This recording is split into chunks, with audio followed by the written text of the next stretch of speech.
காய்கறி வாங்க போறோம்னு ஒண்ணுக்கு 2 பேர் புருஷன் மண்டாட்டி காலங்காத்தால கிளம்பி போனாங்க. காய் வாங்கிட்டு வந்திருக்கிற லட்சணத்தை பாத்தியா? 600 ரூபா காசு கொண்டு போய் என்ன காய் வாங்கிட்டு வந்திருக்கா இவ? அடி லைலா, அடி லைலா, அடியலா, அடி லைலா. என்னம்மா 5 நிமிஷம் அங்கிட்டு இங்கிட்டு விட மாட்டியா? லொயிலா லொயிலான்னு கத்திக்கிட்டே இருக்க. என்னடி காய் வாங்கிட்டு வந்திருக்க? ஆனமான காய் இல்லாம 1 கிலோ தக்காளினா 1 கிலோ தக்காளி இருக்குன்னா அதுல 4 தான் இருக்கு, அதுல 2 அழுகி போய் கிடக்கு. கத்திரிக்காய் 4 தான் இருக்கு, அதுல 2 சூத்த கத்திரிக்காய். கருவேப்பிலை மல்லியே வாங்க காண, கேரட் வாங்கியிருக்க, பீன்ஸ் வாங்க காண. என்ன தாண்டி நீ காய் வாங்கியிருக்க குடும்ப பொம்பளை மாதிரி? இதை போட்டு எப்படி குழம்பு வைக்கிறது? 4 நாளைக்குனாலும் வருமா இந்த காய்? இதுக்கு 600 ரூபா காசா உனக்கு? ஆமா, அங்கே எங்க அப்பா தான் கடை வச்சிருக்காரு. போன உடனே கிலோ கணக்கில் எல்லாத்தையும் 10 ரூபாய்க்கு 5 ரூபாய்க்கு வாங்கிட்டு வர்றதுக்கு. உள்ள போய் நுழைஞ்சு பாரு, காய் மார்க்கெட்டு கறி மார்க்கெட்டை விட மோசமா இருக்கு தெரியுமா உனக்கு? ஒரு கட்டு கீரை 30 ரூபாயா? காய்கள்லாம் வாங்குறது மாதிரியா இருக்கு? போய் வாங்கி பார்த்தாதானே தெரியும். உட்கார்ந்த இடத்துல உட்காந்துக்கிட்டு நல்லா சவுடாலாம் பேசுவோமா நீ? ஆமாடி, நாங்கெல்லாம் காய்கறி வாங்கினது ஏது, குழம்பு வச்சு உங்களுக்கெல்லாம் ஊத்துனது ஏது? காய்கறி வாங்கி திங்காம தானே உங்களெல்லாம் வளர்த்து ஆளாக்குனா. பழங்க மட்டும் 1 கூட பழம் வாங்கிட்டு வந்திருக்கிய, அது எம்புட்டு காசுடி? பழங்கள் வெயில் காலம் ஆரம்பிச்சிருச்சுலம்மா, அதனால பழம் கொஞ்சம் அதிகமா வாங்கிட்டு காயை குறைச்சு வாங்கினேன். இப்போ என்ன உனக்கு பழம் வாங்கினதுனால குத்தமா போயிருச்சா? நீயும் தானே சாப்பிட போற, உனக்கு சேர்த்து தானே வாங்கியிருக்கேன். ஆமாடி, நான் சாப்பிட்றது மாதிரி பழமா இருக்கு? சுகர் காரிக்கு ஒரு கொய்யாக்காய் ஒரு வெள்ளரிக்காய் வாங்கி கொடுத்தீங்கன்னா கடிச்சு பார்க்கலாம், சுகர் இருக்காது. வாங்கிட்டு வந்தது பூரா அன்னாசி பழமும் ஆப்பிள் பழமும் மாதுளம் பழமுமா சத்து சேர்க்கறதுக்கு வாங்கிட்டு வந்து பொண்டாட்டியும் புருஷனும் உட்காந்து திங்கிறதுக்காடி எனக்கு ஏதாவது வாங்கிட்டு வந்து கொடுத்தீங்கன்னா தேவல, நான் ஏதாவது சாப்பிட்டு பார்க்க முடியும். உன் ஹெல்த் மேல அக்கறை இருக்கிறதுனால தான் அந்த மாதிரி பழமும் வாங்கல. பழத்துலயும் சுகர் இருக்கான்னு தெரியுமா? இப்பெல்லாம் சுகர் பேஷண்ட் எந்த பழமும் சாப்பிடக்கூடாதுன்னு தான் டாக்டரே சொல்லிட்டு இருக்காங்க. காலையில ஒரு சப்பாத்தியும் நைட்டு ஒரு சப்பாத்தியும் மத்தியானத்துக்கு கொஞ்சோண்டு காய்கறியும் சாப்பிடு, அப்பதான் உனக்கு சுகர் நல்லா கண்ட்ரோல் ஆகும். போன மாசம் கணக்கெடுக்கையில 450 இருந்துச்சு. இவங்களுக்கு பழங்கள் வேணுமாம்ல. சரி, அதெல்லாம் இருந்து தொலையுது, வாங்கி தின்று உடம்ப தேத்தி தொலைஞ்சிட்டு போ. இன்னைக்கு தேதி 5 ஆயிடுச்சு லம்டி. வட்டிக்காரன் காசு கேட்டு வந்துருவேன்ல, எதை வச்சுக்கிட்டு கொடுக்கறதுன்னு நினைச்ச? ஏதாவது ஏற்பாடு பண்ணியா? என்னம்மா வட்டி காசு ஏற்பாடு பண்ணியான்னு என்கிட்ட கேட்குற? நான் எங்கே போய் ஏற்பாடு பண்ணுறது? 50,000 ஆட்டையை போட்டுட்டு போன உன் புருஷனை என்னத்துக்கு வீட்டுக்குள்ளே சேர்த்துருக்கோம்னு நினைக்கிற? கட்டாந்தரையில் உள்ள வேலையை பார்த்து கடனை கலைக்கிறதுக்கு மட்டும் இல்லை, அந்த காசை கட்டி பத்திரத்தை திருப்புறதுக்கு தாண்டி எல்லாத்துக்கும் உன் புருஷனை ரெடியாக இருந்துக்கிற சொல்லு. நாளைக்கே வெளியில் ஒரு ஆள்கிட்ட சொல்லி வேலைக்கு ஏற்பாடு பண்ணுறேன். மாதம் 15,000 ரூபா சம்பளம் தரோம்னு சொல்லியிருக்காங்க. ஒழுங்கா வேலைக்கு போக 1ஆம் தேதியான சம்பளத்தை கொண்டு வந்து வீட்டில் கொடுக்க, வீட்டில் உள்ள வேலையை பார்க்கணும். உன் புருஷனை ஒழுங்கா ஒரு நல்ல வேலைக்காரனா நடந்துக்கிற சொல்லு. அதுக்காகத்தான் பாவ முன்னியம் பார்த்து வீட்டுக்குள்ளே சேர்த்திருக்கேன், புரிஞ்சதா? என்னடி ஆன வாய பொழந்த மேனிக்கு உட்கார்ந்துருக்க? உன் புருஷனை வேலைக்கு அனுப்புற ஐடியா உனக்கு இல்லையா? இல்லம்மா, அந்த ஆளு வேலைக்கு போறத நான் மட்டும் என்ன வேணா நான் சொல்ல போறேன். ஆனா வேலைக்கு போய் உழைச்சாதான் வேர்க்குதுன்னு வீட்டுக்குள்ளே படுத்துக்குவானே. இங்க இருந்தாவது நம்ம கண்ணு முன்னாடி கட்டாந்தைய கூட்டு சாணி எள்ளு மாட்டு குளிப்பாட்டுன்னு ஏதாவது ஒரு வேலை எவி நம்ம வேலைக்காரங்களோட சம்பளத்தை குறைக்கலாம். ஆனா அவனை 15,000 சம்பளத்துக்கு அனுப்பி திரும்பவும் எவ கூடையாவது ஓடி போயிட்டா என்னம்மா பண்றது? உங்க புருஷனை நாங்க என்ன கலெக்டர் ஆபீஸுக்கு போய் கையெழுத்து போட போக சொல்ல போறோமா, இல்ல ஆபீஸ்ல போய் உட்காந்து ஏசி ரூம்ல இருக்கிற வேலையை பார்க்க சொல்ல போறோமா? எல்லாம் நம்ம வயக்காட்டு வேலைக்குத்தான் சொல்லியிருக்கு. உள்ள வேலைனா ஓபி அடிப்பேன், அதனாலதான் ஊராமுட்டு வேலைக்கு கூட்டிட்டு போக சொல்லியிருக்கேன். 4 கணக்கா காசு கொடுத்தா அன்னன்னைக்கு குடிச்சே தீர்த்துருவேன். அதனாலதான் மொத்தமா மாச கணக்குல வச்சிருந்து மாச காசா கொடுங்க, எங்களுக்கு ஒரு செலவுக்காகுமேனு சொல்லியிருக்கேன். இன்னையில இருந்து உன் புருஷன் நம்ம வீட்டுக்கு செக்கு மாடு தாண்டி, அதை மறந்துடாத. எப்படியம்மா திண்டுட்டு தரையை தேய்க்கிறவனுக்கு ஏதோ ஒரு வேலையை ஏற்பாடு பண்ணி பொழுதோட மாடு மாதிரி உழைக்க வச்சல, அதுவே எனக்கு சந்தோஷம்தான். என்னை என்னென்ன பாடுபடுத்தினா அது எல்லாத்துக்கும் ஏதாவது ஒரு வழியில வச்சு செய்யணும்னு நானும் தான் நினைச்சிட்டு இருந்தேன். ஆனா அதுக்கு நீனே ஒரு பிளான் பண்ணிட்டே நினைக்கும் போது ரொம்ப சந்தோஷமா இருக்கு. அப்ப நாளைக்கே வேலைக்கு ஏற்பாடு பண்ணி நாளான்னைக்கே போக சொல்லிடு. சரி பண்ணுவோம். அடியே, ஆத்தாளு மகளும் ஆல்ரெடி என்ன ஃபுல் டைம் வேலைக்காரனா வீட்லயே வச்சிருக்கீங்க. இதுல இன்னொருத்தன்ட்ட மாச சம்பளத்துக்கு சேர்ந்து மாசம் 1ஆம் தேதி ஆனா சம்பளத்தை கொண்டுட்டு வந்து உங்ககிட்ட கொடுக்கறது மாதிரி பிளான் பண்றீங்களோ? யாரு உழைக்க யாருடி திங்க? இருங்க, என்னையவா வேலைக்காரனாக்கி பார்க்கலான்னு பாக்குறீங்க? யாருக்கு யாரு வேலைக்காரனாக போறோம்னு கூடிய சீக்கிரம் தெரிய முடியே. திட்டம் போட்டு திருடுற கூட்டம் திருடி கொண்டே இருக்குது. ஷோ, இன்னும் எவ்வளோ நேரம் வெயிட் பண்றது? ஒரு ஆட்டோ கூட காணுமே. ஜீவாவை கால் பண்ணி வர சொல்லலான்னா அவனும் கல்யாண வேலையில பிஸியா இருக்கான். பஸ் பிடிச்சி போலான்னா எப்படியும் காத்துட்டு இருந்து இந்த வெயில்ல போறதுக்கு டைம் ஆயிடும். என்ன பண்றதுன்னு ஒண்ணுமே புரியலையே. ஜீவா, என்னடி நூடுல்ஸ் மண்டை நினைச்ச உடனே வந்துட்டேனா? நீ சீரியஸா ஜீவா? சத்தியமா இப்பதான்டா நினைச்சேன். ஆட்டோக்கு வெயிட் பண்ணி கால் வலி வந்தது தான் மிச்சம். உனக்கு கால் பண்ணலான்னா நீ பிஸியா இருப்பியா, அதான் டிஸ்டர்ப் பண்ண வேண்டாமேன்னு பார்த்தேன். லூசு, உன்னை பிக்கப் பண்றதை விட அப்படி என்னடி எனக்கு பிஸியான வேலை. வா வந்து உட்காரு வா. எல்லாருக்கும் இன்விடேஷன் வச்சிட்டு இருப்பல்லடா, அதான் பார்த்தேன். பைத்தியக்காரி, இன்விடேஷன் வைக்கிறதே நம்ம கல்யாணத்துக்காக தானே.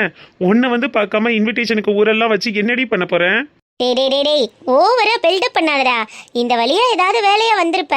ஆபீஸ் வாசல்ல இவன் நிக்கிறாளா இல்லையான்னு செக் பண்ணிட்டு போயிட்டு அப்படியே ஏதாவது கடலை போடலான்னு பார்த்த, அப்படித்தானே?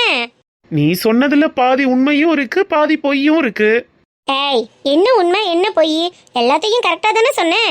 ஆபீஸ் வாசல்ல நான் நிக்கிறேன்னு சும்மா பார்த்துட்டு போலான்னு தானே வந்தேன். ஆபீஸ் வாசல்ல நிக்கிறாங்களான்னு பார்த்துட்டு போக வந்தேன். ஆனா நீ நிக்கிறியான்னு பார்த்துட்டு போக வரல. உன் ஆபீஸ்ல நல்ல குண்டா பப்ளியா ஒயிட்டா ஒரு பொண்ணு இருக்கும்ல, அந்த பொண்ணு நிக்கிதான்னு பார்த்துட்டு போலான்னு வந்தேன். அச்சோ, நீங்க தேடிட்டு இருக்கிற அந்த பப்ளி மாசுக்கு ஆஃபீஸ் விட இன்னும் 2 hours இருக்கே. நீங்க வேணும்னா ஒன்று பண்ணுங்க, இங்கனுக்குள்ளேயே நின்று இன்னும் 2 மணி நேரம் கழிச்சு அந்த பப்ளி மாசை பார்த்து சைட் அடிச்சுட்டு வாங்க. நான் வேணும்னா பக்கத்து ஆஃபீஸில் ஒரு பையன் ஸ்மார்ட்டா கியூட்டா இருக்கான். அவன் வர்ற நேரம் போற நேரம்லாம் இன்னும் சைட் அடிப்பான். நான் வேணும்னா அவனை லிஃப்ட் கேட்டு வீட்டுக்கு போய்க்கிட்டுமா? ஓய், என்னடி திமுறா? அப்புறம் நீங்க மட்டும் எங்க ஆஃபீஸ் பொண்ணு சைட் அடிக்கலாம், நாங்க பக்கத்து ஆஃபீஸ் பையன் கூட லிஃப்ட் கேட்டு போக கூடாதா? சரி சரி, ஓவரா பேசாத, வந்து வண்டியில் ஏறு.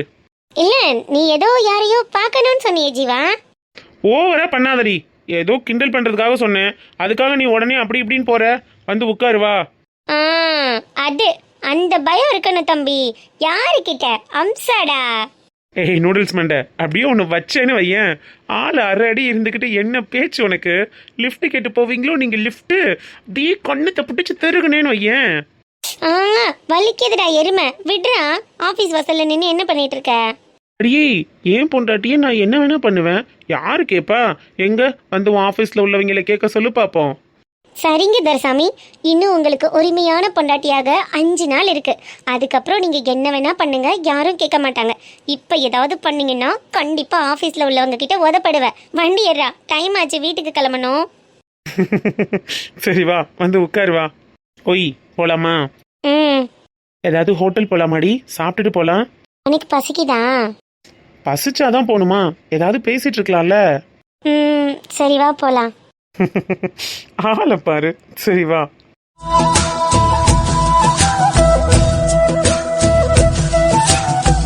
என் தங்க பிள்ளையில ஒரு அரை கிளாஸாவது குடிமா. எனக்கு வேணாம்மா, வாயெல்லாம் வலிக்குது. அம்மா போட்டிருக்கிறதுனால கொஞ்சம் அப்படி இருக்கும். நீ குடிக்க குடிக்கத்தானே சூடு குறையும், அம்மா இறங்க. குடிமா, அப்பத்தானே வயிற்றுக்கு தேவல. வேணாம்மா, எனக்கு குடிக்கும் போது வாய்க்கிட்டெல்லாம் வலிக்குதும்மா. எட்டி, சாப்பாடு தான் சாப்பிட முடியல, ஜூஸ் தானடி கொடுக்குறேன், ஜூஸையாவது குடிக்கலாம்ல. வேண்டாம்மா ப்ளீஸ்மா. வனசா, எட்டியெல்லாம் வனசா, முதல்ல குடிச்சு பாரு. நல்லா இல்லைன்னா வச்சிரு, சரியா? நல்லா இருந்துச்சுன்னா 2 வாயாவது குடிக்கலாம்ல. ஆண்டி இப்படி போட்டு நீ பாடா படுத்துற. வனசா, மொட்டைக்கார ஆத்தா சத்த மாதிரி இருக்கு. ஆத்தா அந்த வாரேன். வாமா வெளியே வா. இந்த மக்கா, உன்னால முடிஞ்ச அளவுக்கு கொஞ்சம் கொஞ்சமா குடிச்சு பாரு. முடியலைன்னா வைய, அம்மா குடிச்சுக்கிறேன், சரியா? குடிச்சு பாக்குறியா? அம்மா, என் தங்கம்ல, அம்மா உங்களுக்காக தானே ஜூஸ் போட்டிருக்கேன். கொஞ்சம் கொஞ்சமா குடிங்க. நான் போய் ஆத்தாட்ட என்னன்னு கேட்டுட்டு வந்துடுறேன். எங்க ஆளை காணா? வனசா, முட்டக்கரத்தா, வாங்க வாங்க உள்ள வாங்க. ஏன் வாசல்லே நிக்கிறிய? இருக்கட்ட முடியாத, அம்மா ஓட்ட வீட்டுக்குள்ள ஓயாம அடுத்தவங்க வந்து வந்து மோதக்கூடாதுன்னு சொல்லுவாங்க. இந்த இளநி வெட்டி போட்டிருக்கேன், வந்து வாங்கிட்டு போன்னு சொன்னானே, வந்து ஏனி? அதனாலதான் எடுத்துக்கிட்டே வந்துட்டேன். இதுல 5-6 இளநி கிடக்கு, பிள்ளைக்கு வெட்டி அந்த இலச லேசா வலிச்சு கொடு. ஐயோ, வருவோம் தாத்தா இருந்தேன். இந்த குட்டிக்கு பக்குவம் பண்றதுக்கே எனக்கு பொழுது சரியா இருக்கு. என்ன ஒண்ணு சொல்றிய? ஒன்னு திங்க மாட்டேங்குது, ஒன்னு குடிக்க மாட்டேங்குது, போட்டு என்னைய பச்சை நாவில படுத்துறா. அம்மா ஓட்டது கண்ணங்கண்ணம்லாம் அதை சாப்பில் இருக்கும்ல, அதனால பிள்ளைக்கு வாயில எதுவும் குடிக்கையில ஒல்லையில வலிக்கத்தையும் செய்யும். சின்ன கழுதை தானே, நம்ம தான் அதையும் இதையும் சொல்லி காட்டப்பாரு மோட்டப்பாருன்னு என்னத்தையாவது உள்ள திணிச்சு விடணும். சூட்டுக்கு தனமா அம்மா வந்திருக்கு, சூடு குறைய குறைய அம்மாவும் இறங்கிரும். பழம் பண்டம் இளநீ மோருன்னு என்னத்தையாவது குடு, மற்றதை அப்புறம் பார்த்துக்குருவோம். 4 நாளில் இறங்க வேண்டியதை 8 நாளைக்கு வச்சுக்கிட்டு இருக்காது எம்டி. சாப்பிட்டாத்தான் தேவலையே, அவங்க அப்பாரும் இல்லை, என் உசுரை போட்டு வாங்கிக்கிட்டு இருக்கா. நாளைக்கு வேற கடை திறக்க போகணும், என்ன செய்யறதுன்னு தெரியலத்தா. 2 நாளைக்கு வர முடியாதுன்னு சொல்லி பாருவேன். அதான் அவளுக்கு 3 பேர் இருக்காளுகள்ல, பாத்துக்கிற மாட்டாளுகளா. அக்கா தான் எல்லா வேலையும் இழுத்து போட்டு பார்க்கும். அவளுக்கு 2 பேரும் அந்த அளவுக்கு கூறுவார் இருக்காது, சின்ன பிள்ளைய தானே. ஏதோ மேவேலைக்கு வேலை சொன்னோம்னா அதை எடு இதை எடுன்னு எடுத்து கொடுப்பாளுக. மற்றபடி இருந்து முறையா செய்யறதுன்னா அவளுகளால முடியாதுல்ல. நான் போய்தான் பார்க்கணும். அது என்னமோ சரிதாண்டி வனசா. நேற்று அன்னைக்கிளி காலையில் அவங்க அப்பனை பார்க்க போகையில் 4 கிலோ மாவாட்டி வச்சிருப்பா கோயில் இருக்கு. 4 கிலோ மாவுக்கு 4 உடி உப்பு போட்டு கரைக்கணும்ல உட்காந்துருந்தாளுங்க. நாளைக்கு காலையில் நீங்கள் அவளுக்கு கரைச்சி வச்ச மாவுல இட்லி ஊற்றி இருந்தாலும் சும்மா கிளுகிளுன்னுல இருந்திருக்கு.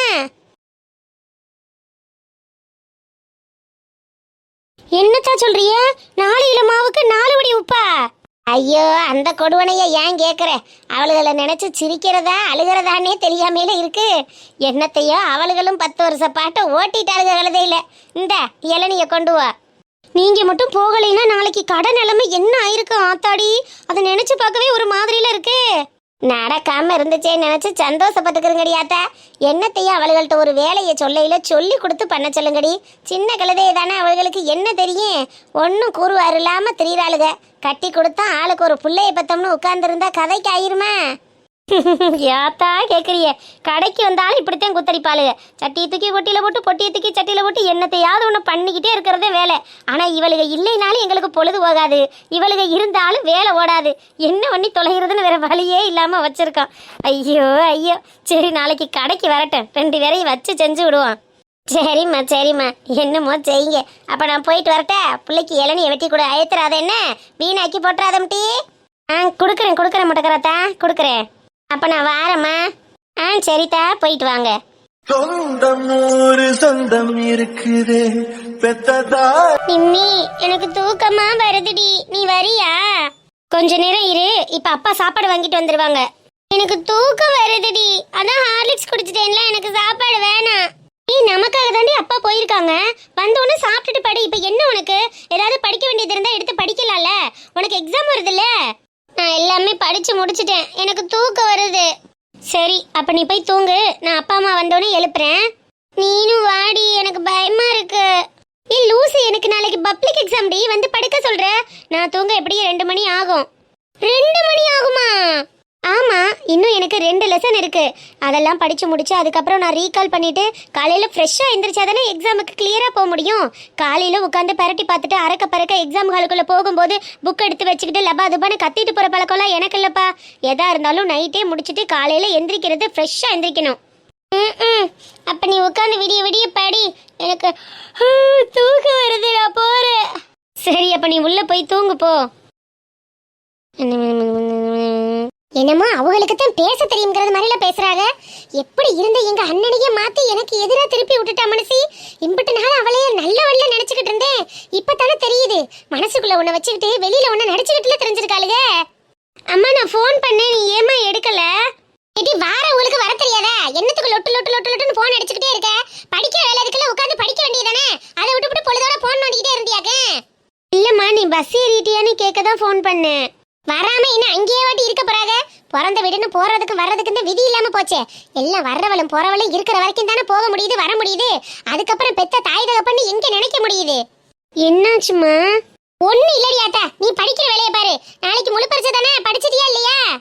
படிச்சுட்டு தாமா இருக்கேன். தாத்தா எப்படி இருக்காங்க? இப்ப பரவாயில்லையா? இருக்காரு, என்னத்தையோ இருக்காரு. ஏமா ஒரு மாதிரி பேசுற? என்னம்மா ஆச்சு? ஒண்ணு இல்லடி, இங்க வேற வந்து நொய்யி நொய்யின்னு தலைவலியை கிளப்பிக்கிட்டு பேசாம உட்காந்து படிக்கிற வேலையை பாரு. எங்க தங்கச்சி சாப்பிட்டாளா, படிச்சாளா என்ன? அப்பா ஹார்லிக்ஸ் போட்டு வச்சிருந்தாங்கம்மா, அவ குடிச்சிட்டு தூங்க போயிட்டா. எட்டி மருமவள, அன்னைக்கு வந்துட்டியா?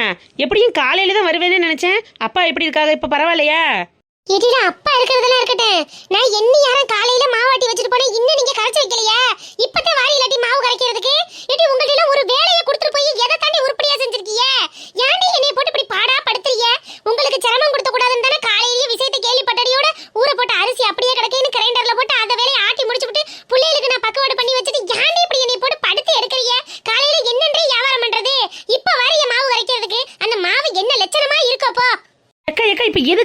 கத்திக்கிட்டு இருக்க? மாவெல்லாம் எப்போவோ நானும் மாடனை வந்து கரைச்சு ரெடி பண்ணி வச்சுட்டு போயிட்டான். நாங்க பண்றது பத்தலைன்னு மொட்டைக்கராத்தா வேற வந்து உப்பெல்லாம் சரி பண்ணி பார்த்து எல்லாம் போட்டு நீட்டா இருக்குக்கா. காலையில தாராளமா இட்லி ஊத்தலாம். இப்ப எதுக்குல நீ இம்புட்டு டென்ஷன் ஆகிக்கிட்டு இருக்க? இப்ப என்ன நடந்துச்சு? மொபைலை மறந்து வச்சுட்டு போயிட்டேன், அதை எடுத்துட்டு போலாமேன்னு வந்தேன். இதுக்கு எனக்கு ஒரு குத்தமாத்தா? கரைச்சிட்டீங்களா? அப்ப சரி. பேசுறதெல்லாம் பேசிவிட்டு அப்ப சரி இப்ப சரின்னு எங்கேயோ போன மாரியாத்தா ஏன் மேல வந்து ஏறாத்தான்னு எம்போட்டு கேள்வி. இப்ப என்னக்கா நடந்துச்சு? எதுக்கு இவ்வளவு டென்ஷன்? வந்ததுல இருந்து என்கிட்டயும் இப்படிதான் அம்மா எரிஞ்சு விழுகுறாங்க. வாங்கிட்ட வேறையாடி எக்கா. புள்ள நாளைக்கு பப்ளிக் பரீட்சைக்கு விழுந்து உட்காந்து படிச்சுக்கிட்டு இருக்கு. அந்த மனுஷன் காப்பியை போட்டு கொடுக்க, டீயை போட்டு கொடுக்க, ஹார்லிக்ஸை போட்டு கொடுக்கன்னு மகளுக்கு ஒரே சத்தா தேத்தி படிக்க வச்சு டாக்டர் ஆகணுமே அவர் போராடிக்கிட்டு இருக்காரு. நீ என்னடானா படிக்கிற பிள்ளைகிட்ட வந்து இப்படி காவுன்னு கத்திக்கிட்டு இருக்க? ஏக்கா இப்படி பண்ற? அப்பா நல்லா இருக்காங்கல்ல, ஒன்றும் பிரச்சனை இல்லையில? இருக்காருடி நெடுவாளி, நல்லாத்தான் இருக்காரு. அப்பாவுக்கு முடியலைன்னு சொல்லித்தானே போனேன். அப்பாவும் நல்லா இருக்காங்க. அப்ப ஏன் தேவையில்லாம கோவப்படுற? முகமெல்லாம் ஒரு மாதிரி வாட்டமா இருக்கு. அம்மாக்கு நேத்து யதார்த்தமா தாண்டி 2 நாளா போன் அடிக்கலையேன்னு அடிச்சேன். அது அப்பாவுக்கு முடியல, கையிலையும் காசு இல்லைன்னு ஆஸ்பத்திரியில இருந்துகிட்டு சொல்லுச்சு. ஏன் அண்ணன் பார்க்க வேண்டியதானேன்னு கேட்டதுக்கு அண்ணனுக்கு 2 மாசமா வேலை இல்லையா, அவன்கிட்ட கையில காசு இல்லாம இருக்கையில ஒய்யாம கேட்க சங்கடப்பட்டுக்கிட்டு இருக்கேன்னு சொல்லவும், நீ ஆஸ்பத்திரியில அட்மிஷனை போட்டு நான் வாரம்னு சொல்லி நான் போய் செலவழிச்சு பார்த்தேனா. அதுக்கு என் மைனிக்காரி வந்து அந்த கத்து ஏன் கேட்குற? என் மைனி பேசுற பேச்சுக்கெல்லாம் எங்க அண்ணனும் திருப்பிக்கிட்டு பேசுதுடி. என் மனசு என்ன வேதனைப்படும் சொல்லு. இம்படு காடு நான் போய் பார்த்து அடிச்சு எனக்கு நன்றி விசுவாசம் இல்லாம இப்படி நடந்துகிட்டா நான் என்னடி பண்ணுவேன்? நான் யாருக்கடி பார்த்தேன்? என் பெத்த தாய் தகப்பனுக்கு தானே பார்த்தேன். என்ன பெத்தவங்களுக்கு நான் பார்க்காம யாரடி பாப்பா?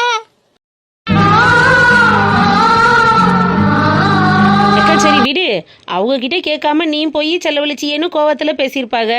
இதெல்லாம் எதுக்கு பெருசு பண்ற? அண்ணனுக்கு வேலை இல்ல, சிரமமா இருக்குன்னு சொல்லவும் எனக்கு பதஷ்டம் ஆயிருச்சு.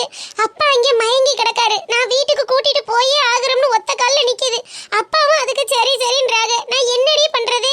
அப்ப நான் தானே தைரியமா 2 வார்த்தையை சொல்லி நீங்க இருங்க நான் வந்து பாத்துக்கிறோம்னு சொல்ல முடியும். இந்த நேரத்துல அவங்களுக்கு அடிச்சு இவங்களுக்கு அடிச்சு வரணும்னு நினைச்சா நான் எப்படி பண்றது? 10 நாள் அவர் முடியாம கிடந்திருக்காரு. என்ன ஏதுன்னு கூட எட்டி பார்க்காம தான் அந்த வீட்டுல பொம்பளை இருந்திருக்கா. அப்ப அவ வந்து பாப்பான்னு நான் போட்டுக்கிட்டு இருந்தா அப்பா உசுருக்கு ஏதாவதுன்னா என்னடி பண்றது? நீ சொல்றது நியாயம்தான். ஏன் 10 நாள் அவங்க அண்ணன் மண்டாட்டி பார்க்கவே இல்லையா? பார்க்காம தாண்டி போட்டு வச்சிருக்காங்க. என்ன ஏதுன்னு கூட எட்டி பார்க்கலையா. அந்த ரூமுக்குள்ள அந்த கிழவி 2 பேரும் தன்னால கிடந்துகிட்டு பாவம் இல்லையாடி. வயசான காலத்துல கையிலையும் காசு இல்லாம எவ்வளவு கஷ்டமா இருக்குன்னு சொல்லு. அண்ணன்ட்ட தான் நம்பி தைரியமா 5 கொடு 10 கொடுன்னு கேட்பாங்க. அதுகிட்டயும் இப்ப கேட்க சிரமப்படுறாங்க. அப்ப நான் போய் பாக்குறதுல என்னடி வந்துச்சு? கேட்க கூடாத கேள்வி எல்லாம் எங்க அண்ணன் முன்னாடி கேட்கறாங்கிறேன். எனக்கு எப்படி தெரியுமா இருந்துச்சு அந்த இடத்துல, அதுவும் ஆஸ்பத்திரியில 4 மனுஷன் வர்ற இடத்துல. சரி விடுக்கா, அது எப்போதுமே அப்படித்தானே பேசேன். உங்க அம்மாவும் நீனும் தான் கொஞ்ச நாள் தூக்கி தலையில வச்சுக்கிட்டு என் மருமகளை போல வருமா என் மைனியை போல வருமானு ஆடிக்கிட்டு தெரிஞ்சிய. 1000 தான் இருந்தாலும் அவங்க குணத்தை அவங்க காட்ட தானே செய்வாங்க. விடு, இதெல்லாம் எதுக்கு பெருசு பண்ணிக்கிட்டு? புதுசா யாரையும் இந்த மாதிரி பார்த்தா தான் கவலைப்படணும். எப்போதும் உள்ள குணம் தானே, இதுல வருத்தப்படுறதுக்கு என்ன இருக்கு? அம்மா அப்பாவை போய் பார்த்துக்கிட்டீல, அப்பாவுக்கு இப்ப தேவலையாயிருச்சுல, அவ்வளவுதான். அதை நினைச்சு சந்தோஷப்பட்டுக்கிட்டு நிம்மதி அடைஞ்சுக்கிட்டு வந்துகிட்டே இருக்கணும். அவங்க அதை சொன்னாங்க இவங்க இதை சொன்னாங்கன்னு தூக்கி தலையில வச்சுக்கிட்டு இருந்தா நம்ம நிம்மதி தானக்கா கிடும். நம்மளால பாரு புள்ளைய படிப்பும் கெட்டு போகுதுல. அது பப்ளிக் பரீட்சைக்கு படிக்க வேண்டியது. அதுட்டு போய் வந்த வரத்துல எரிஞ்சு விழுந்தீங்கன்னா அது என்னன்னு படிக்கும். அதுக்கு எப்படி படிக்க மூடு வரும் சொல்லு. நிம்மி அத்தை, ஆவாடுற இடத்துல அத்தை போன் இருக்குமா, செத்த போய் எடுத்துட்டு வரியா? சரிங்க அத்தை. எக்கா இங்க பாரு. ஏய் இங்க பாரு. சொல்லிட்டு நெடுவலி. இங்க பாரு, உன் மக பெரியவ சின்ன குட்டி மாதிரிலாம் கிடையாது. இவ நல்ல விவரமானவ, துடுக்கா இருக்கா. அம்மாவுக்கு ஒண்ணுன்னா அந்த பக்கம் தலை வச்சு கூட படுக்க மாட்டேங்கிறா. அவகிட்ட நீ மூஞ்சி முகத்தையும் காட்டிக்கிட்டு மூஞ்சியை தொங்க போட்டுக்கிட்டு உட்காந்துருந்தீன்னா அவ பப்ளிக் பரீட்சை கண்டிப்பா கெட்டு போகும்க்கா. சும்மாவே மாமாவும் நீனும் சண்டை ஓட்டுக்கிட்டு அதுலயே அந்த குட்டி மனசு பாதிச்சு போய் இருக்கா. இதுல இப்ப நீ வேற அதை சொன்னாங்க இதை சொன்னாங்கன்னு மூஞ்சியை தூக்கி வச்சுக்கிட்டு இருந்தேன்னு வச்சுக்க, அந்த புள்ள படிப்பு தானக்கா பாதிக்கும். மார்க்கு ஒழுங்கா வந்தாத்தே அந்த பிள்ளைய நல்ல காலேஜ்ல சேர்க்க முடியும். அப்பத்தே அந்த புள்ள நல்ல படிப்பை படிச்சு டாக்டர் ஆக முடியும் சொல்லிவிட்டேன். சும்மா நீ பாட்டுக்கு எதையாவது குடைச்ச கொடுக்குறோம்னு குடைச்சு மாமியா நாத்துனா அந்த சண்டை இந்த சண்டைன்னு எதையாவது கொண்டு போய் பிள்ளைய கிட்ட காட்டி பிள்ளைய படிப்பு கெட்டு போறதுக்கு நீ காரணமாயிராத சொல்லிவிட்டேன். உன் மக டாக்டர் ஆகணுமா வேணாமா? வேணும்டி, அதுக்காகத்தானே சிரமப்பட்டுக்கிட்டு இருக்கோம். எம்பிட்டு கஷ்டப்பட்டனாலும் என் தலையை அடமான வச்சாது என் மகளை படிக்க வைக்கணும். அவ டாக்டர் ஆகி இந்த ஊர்லயே பெரிய லெவல்ல பேரு வாங்கணும். அது மட்டும் தாண்டி எங்க ஆசை. என்னைய மாதிரி அவ காலமுறை கஷ்டப்பட்ட கூடாதுமா.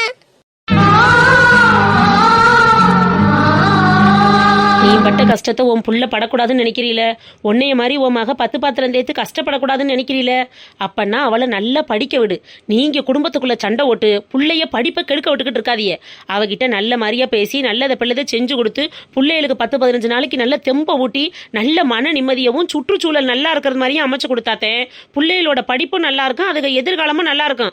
சும்மா எப்போதும் உப்புக்கு சப்புக்கும் இல்லாத சண்டை மாமியா நாத்தனா புருஷன்னு நம்ம சண்டை எப்போதும் இருந்துகிட்டே தான் இருக்கு. இது மாறவும் மாறாது. நம்மளால பிள்ளைய படிப்பு பாதிக்காத அளவுக்கு நம்ம தான் நடந்துக்கிறோம், சரியா? அப்பதானே அதுக்கு அடுத்த லெவலுக்கு போகுங்க, நல்லபடியா படிச்சு நல்ல மார்க் வாங்கி டாக்டர் ஆகுங்க. என்ன புரிஞ்சுதா இல்லையா? சரி தாண்டி நெடுவாளி. பாப்பா வாரா, நான் போனை வாங்கிட்டு போறேன். அவகிட்ட 2 வாரத்தை நல்லபடியா பேசிட்டு அவளை உட்காந்து படிக்க சொல்லு. அத்தை ஃபோனு தான். கொடுங்க மருமகளே, கொடுங்க கொடுங்க. நீங்க போய் படிக்கிற வேலையை பாருங்க. பாவம் உங்களை வேற நான் டிஸ்டர்ப் பண்ணிட்டேன். பரவாயில்ல தானே, எல்லாமே படிச்சுட்டேன். ரீகால் தான் பண்ணணும். சரிம்மா, அப்ப நான் போயிட்டு வரேன். எக்கா பாத்துக்க. சரி நெடுவாளி. நிம்மி, அம்மா நீ பாவம் இல்லம்மா. எல்லாரும் உன்னை திட்டிக்கிட்டே இருக்காங்கல்லம்மா.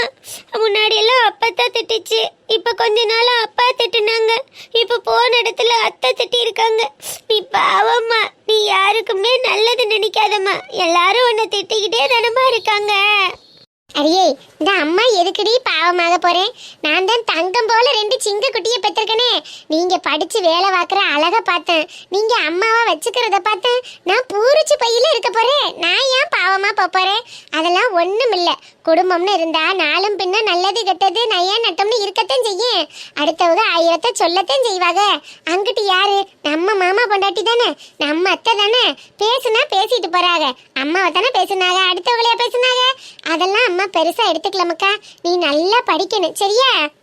நான் படிப்பேம்மா, நீ ஃபீல் பண்ணாதம்மா. நான் எப்போதுமே உனக்காக கூடவே இருப்பேன். தெரிய முடியும் சாமி. பெத்தவங்களோட கவலையை குறைக்கிறது, அவங்க கஷ்டத்தை குறைக்கிறது புள்ளைய படிச்சு பட்டம் வாங்குற அந்த அழகுல தானே இருக்கு. நீ அதனால நல்லா படிப்ப, நல்ல நிலைமைக்கு வருவேன்னு அம்மாக்கு தெரியும் அக்கா. நான் பட்ட கஷ்டமெல்லாம் நீங்க படிக்கிற படிப்பால தான் தீர போகுது. இந்த அம்மா மாதிரி நீ 10 பாத்திரம் தேய்ச்சி கஷ்டப்படக்கூடாது மக்கா. நீ நல்லா படிச்சு பெரிய ஆள் ஆகணும். அதை அந்த அம்மா கண்ணால பார்த்து பெருமைப்படணும். அந்த அளவுக்கு நீ நல்லா படிக்கணும், சரியாம்மா? சரிம்மா.